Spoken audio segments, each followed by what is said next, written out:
কারণ আজকে আমাদের এই কলিজার টুকরো যুবক ভাইয়েরা ইসলাম থেকে দূরে সরার কারণে, এই কোরআন থেকে দূরে সরে থাকার কারণে কিছু নাস্তিক, কিছু কুলাঙ্গার ইসলামকে নিয়ে বাজে মন্তব্য করে। কথা বলেন ঠিক কিনা?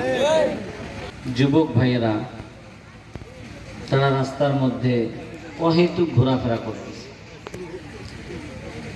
তারা যদি জানতো তাহলে কিন্তু রাস্তায় ঘোরাফেরা করতো না।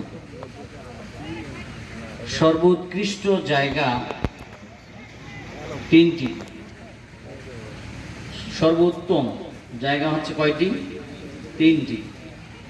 এক নম্বর হচ্ছে আল্লাহর ঘর মসজিদ, সর্বোত্তম জায়গা। দুই নম্বর হচ্ছে কোরআনের মজলিস।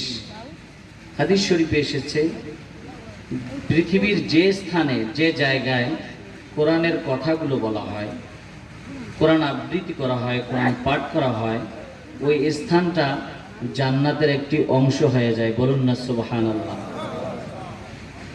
তৃতীয়ত হচ্ছে ওই স্থানটি, যে স্থানে তালবে ইলমরা সকাল সন্ধ্যা কোরআনুল কারীম তেলাওয়াত করেন, ওই জায়গাটা হচ্ছে সর্বোৎকৃষ্ট এবং সর্বোত্তম জায়গা। বলুন না সুবহানাল্লাহ।